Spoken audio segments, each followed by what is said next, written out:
Well, hi, fellow stained glass enthusiasts. This is David Gomm from the studio, and today we're going to talk about something that's pretty common, especially in our studio, because we only do the copper foil method. And so today we're going to put copper foil on glass. See if you can, maybe there'll be something that you haven't thought of before. And we'll get going right now. Okay, the first thing I want to mention is that foiling can be done while you're sitting down. Some people prefer to stand while they're foiling, but I find that you can concentrate better if you're sitting down, and you can put your arms on the tabletop so that you have good control over what you're doing. It's a personal choice. Okay, now if you look at this window here, look at this. The pieces kind of bounce up and down, and what's causing that? Well, the pattern pieces underneath have warped. So now if you take your spray bottle and spray the paper down a little bit,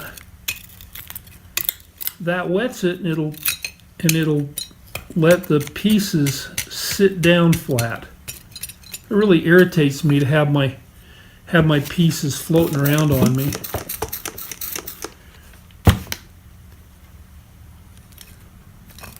See that? See how much nicer that is? And over here, look at that. It's just bouncing around. So I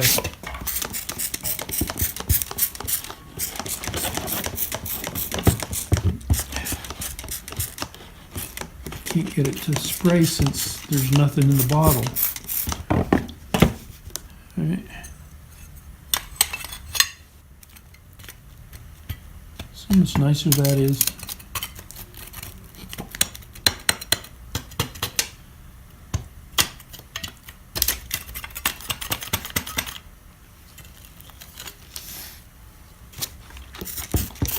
So we haven't even started foiling yet, and already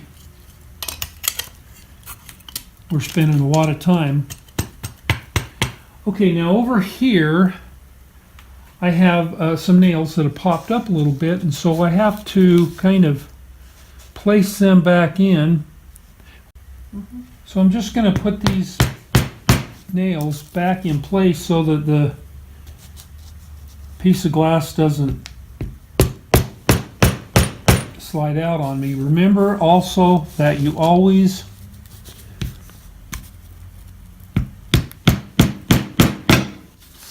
hold it so that if you miss, you break, you hit your hand instead of the glass. Okay.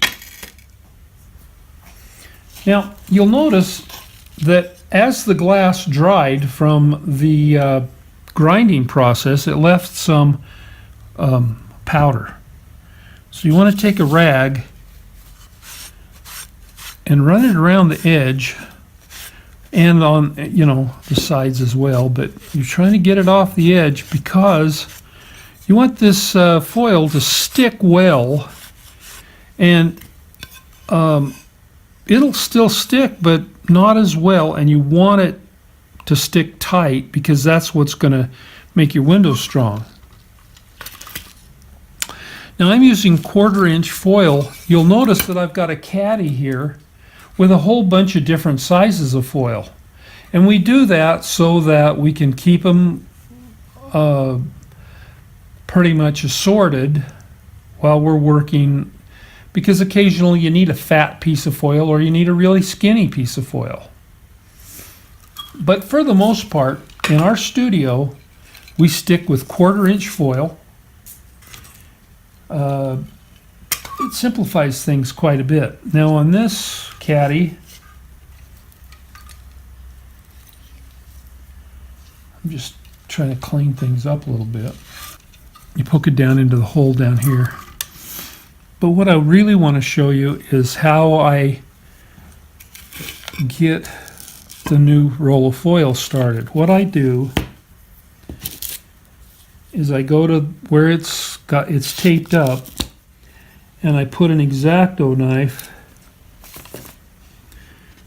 right right down here. Cut it. And now then, I always cut the foil so that I get rid of this piece with the tape on it. Now there are other people who try and save that piece, and I curse them when I run across a piece that has been foiled and has that piece of tape running along here, and I have to scrape it or try and get it clean, and it doesn't get clean, and so soldering it is a real chore. So I cut it off. That little piece of foil is not even a penny's worth of copper, and so I just get rid of it. All right, so those are the different steps as to how we get set up. And now here, let me shift over here. Over here we have, here is a machine that you can put foil in and wrap it around and have it come through here, and it'll pull the paper off and expose the foil. You put your piece of glass through this slot into it and roll it around, and it'll foil for you. And there was a store in Springville, Missouri, in Branson, Missouri, just outside of Branson, that had stained glass, and we would go visit there every once in a while because we were in the business and we love visiting with other people. And they had one of these machines at each one of the cash registers, and while the clerks were not busy, then they would go ahead and foil glass while they were waiting to wait on customers. Well, we don't use that, and we don't use this. This is a hand foiler. It does the same thing. You see on the back there's instructions. You may need to stop the video so you can read it if you care. It's made by Glass Star. We don't use it either. We tried it. A student came one time and said, "Hey, don't you have any of those?" So we got some and tried one, and it turns out that because we have been in the stained glass business for so long, and we've been foiling glass for so long, that just doing it with no extra equipment is all the help we need. So I'm going to show you how it's done. I take a piece of glass, I bend the foil over farther than I need, and that helps to spread, see, the little piece of foil and the backing come apart. Then I can pull them well apart. Now, you don't go pulling off your foil. You just take a little bit off at a time. Now then, I usually put about 1/4 of an inch of an overlap on the piece of glass, and I look at both sides to make sure that it's about lined up well, and then I pinch it so that it's stuck tight there and there. And you can see that that has got way more on this side than it does on that side. But that's okay, because I'm going to be lining it up as I go around.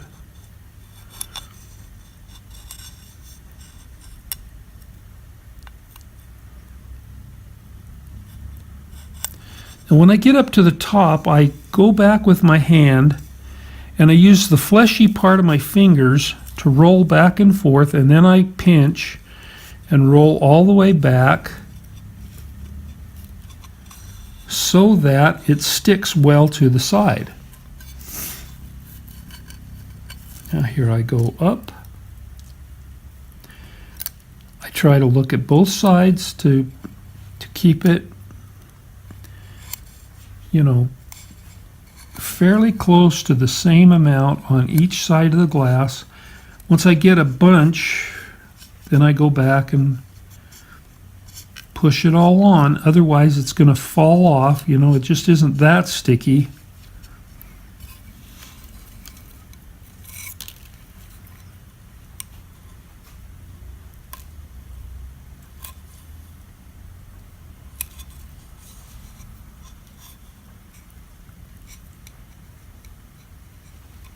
See that little part where it's ripped? I can just use my fingernail, see, to push it back over and get it right down.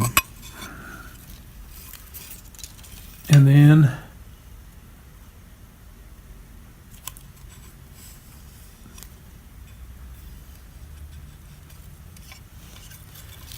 now, it doesn't have to be perfect, but as good as you can is a good idea, because if you have your foil well distributed on both sides, then it's going to leave a lead line that looks very uniform. So now you can clip this off.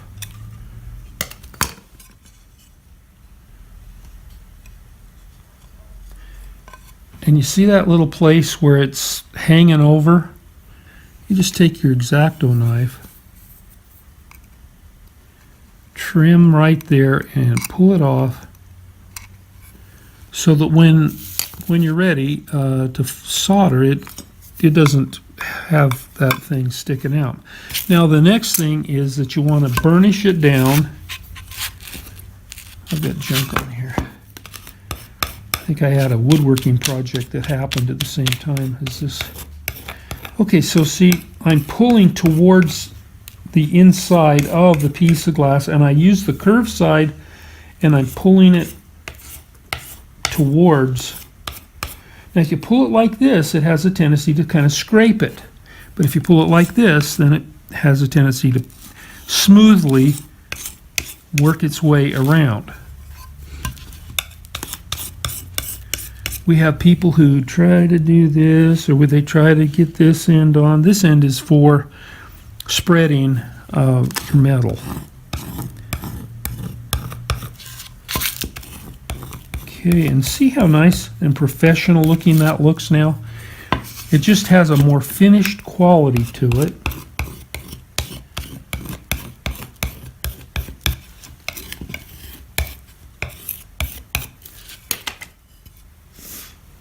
And now we can place it back in.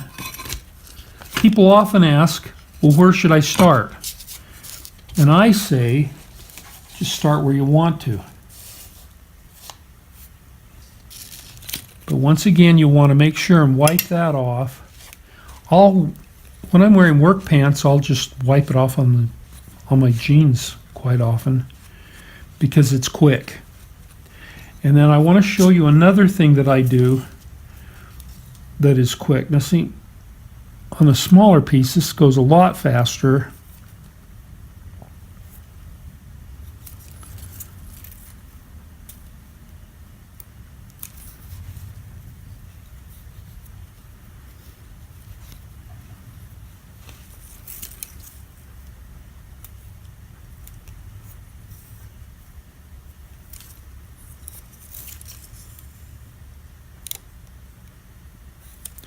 And then when I get to the end, see, it's already overlapped there, so I don't need any more. So what I'm going to do is I just pull it, almost like it's a tape dispenser, and it just tears it off.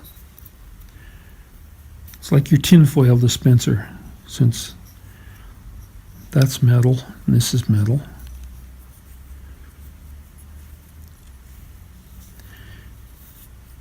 And sometimes, well, sometimes I don't even use the fid on it. But I do like how the fid puts the foil down tight and gives us a really strong finished product. So that when this gets soldered together, you see these two pieces, the solder will run down in between those two, and you'll get a really nice, strong joint. Something else you might want to consider is that when you're doing a really small piece, you know, when I get this 1/4 inch overlap, I just rock it back and forth, and that gets it stuck to the piece of glass. And then as I come around, I do the same thing here. I rock back and forth, and that gets it stuck on there really nicely, and then I can go back in and fold it over. See, and that's not necessarily on great big pieces, but on small pieces, I find that to be very helpful to have that little extra, rocking action.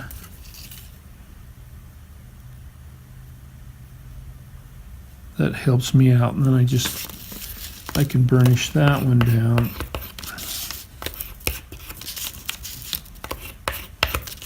And one other thing I wanted to show you, I've got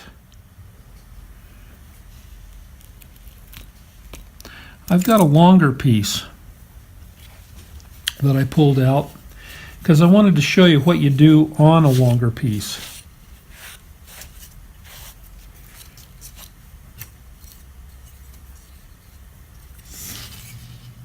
All right. We put our overlap on there, and then we come around, and then on the long piece I like to hold my hand halfway, and I kind of use my finger to hold against, and then I make sure that I get it halfway on the glass. Now if I go up to here, see, all the way to the top, look what happens. On that side it's fat, and on this side it's skinny. See, so that's why you don't want to go the whole distance. You want to go halfway.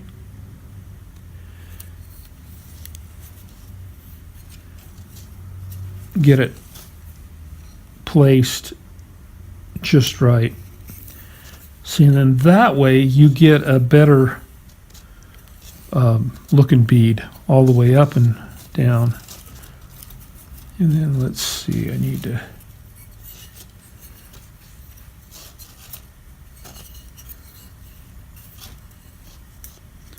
okay.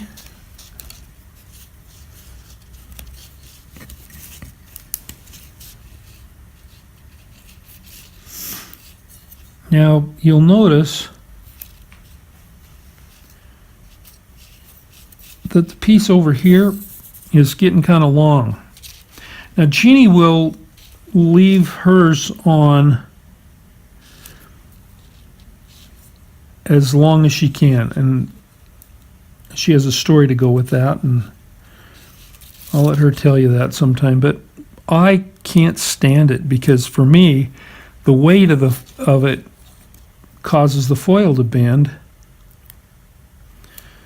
And so what I do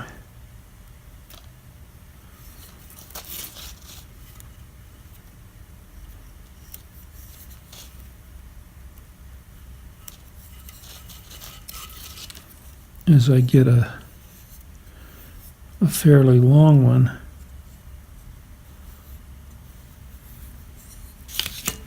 As I just tear it off, and then it's not hanging over either direction.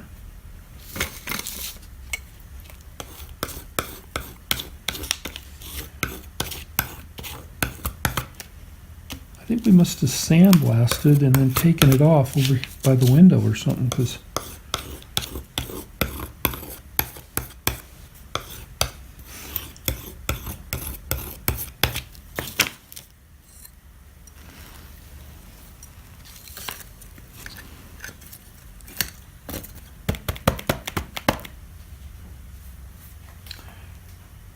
thanks.